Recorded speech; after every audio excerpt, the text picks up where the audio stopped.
అడకత్తెరలో పోకచెక్కలైపోయింది చంద్రబాబు పరిస్థితి. బీజేపీతో పొత్తు పెట్టుకోలేరు, అలాగని ధైర్యంగా తిరస్కరించలేకపోతున్నారు.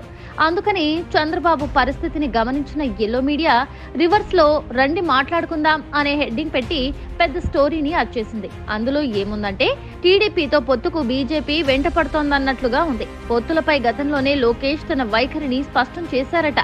ఎన్నికలు దగ్గరకు వస్తున్నాయి కాబట్టి పొత్తులను ఫైనల్ చేసుకోవాలని చంద్రబాబుకు కేంద్ర మంత్రి అమిత్ షా ఫోన్ చేశారట. అమిత్ షా పొత్తుల గురించి మాట్లాడేందుకు రమ్మన్నారు కాబట్టి చంద్రబాబు ఢిల్లీకి వెళ్తున్నారన్నట్లుగా రాసింది. ఇక్కడ గమనించాల్సిన విషయం ఏంటంటే బీజేపీతో పొత్తుకు ఇంతకాలం వెంపర్లాడిందే చంద్రబాబు. టీడీపీతో పొత్తుకు జనసేన అధినేత పవన్ కళ్యాణ్ రెడీగా ఉన్నా బీజేపీతో కలిసి రావాలని చెప్పింది చంద్రబాబే. అందుకనే టీడీపీతో పొత్తు పెట్టుకోవాలని నరేంద్ర మోదీ, అమిత్ షా, నడ్డాలతో పవన్ పదే పదే మాట్లాడారు. అయితే అప్పట్లో వాళ్ళసలు చంద్రబాబును పట్టించుకోనే లేదు. పైగా టీడీపీని వదిలేయాలని రివర్స్ లో పవన్ కే చెప్పారనే ప్రచారం జరిగింది.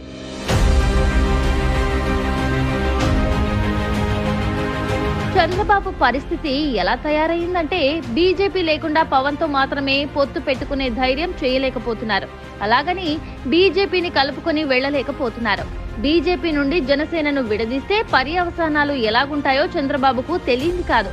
తన పైన నమోదైన కేసుల్లో ఒక్కదాన్ని బీజేపీ కదిలిస్తే చాలు మళ్లీ జైలు జీవితమే అని చంద్రబాబు భయపడుతున్నారు. అందుకని బీజేపీ లేని జనసేనతో పొత్తుకు వెనకాడుతున్నారు. బీజేపీని కలుపుకుంటే నష్టమే తప్ప ఎలాంటి లాభం ఉండదని చంద్రబాబు చేయించుకున్న సర్వేల్లో బయటపడింది. అలాగే జాతీయ మీడియా సర్వేలో కూడా బీజేపీతో పొత్తుంటే నష్టమే అని రిపోర్టుల్లో తేలింది. అప్పటి నుండే బీజేపీతో పొత్తు విషయంలో చంద్రబాబు లో ప్రొఫైల్ మెయింటైన్ చేస్తున్నారు. అయినా సరే బీజేపీతో పొత్తు సమస్యల నుండి ఎలా బయటపడాలో అర్థం కావడం లేదు. సరిగ్గా ఈ సమయంలోనే పొత్తు గురించి మాట్లాడేందుకు రమ్మని అమిత్ షా నుండి ఫోన్ వచ్చిందట. దాంతో వేరే దారి లేక చంద్రబాబు ఢిల్లీకి వెళ్తున్నారట. బీజేపీతో పొత్తు పెట్టుకుంటే జరగబోయే నష్టాన్ని తమ్ముళ్లు చంద్రబాబుకు చెప్పారని ఎల్లో మీడియానే చెప్పింది. బీజేపీతో పొత్తును టీడీపీ, జనసేన నేతలు, క్యాడర్ తీవ్రంగా వ్యతిరేకిస్తున్నట్లు తన డిబేట్లో ఎల్లో మీడియానే ప్రకటించింది. అందుకనే టీడీపీతో పొత్తును బీజేపీ కోరుకుంటోందంటూ రివర్స్ స్టోరీ రాసింది. పొత్తు కోసం చంద్రబాబు వెంట బీజేపీ పడుతోందనే కలరింగ్ ఇచ్చింది. మొత్తానికి బీజేపీతో పొత్తు పెట్టుకుంటే ఒక సమస్య, పెట్టుకోకపోతే మరో సమస్య అన్నట్లుగా తయారైంది చంద్రబాబు పరిస్థితి. మరి ఏం జరుగుతుందో చూడాలి.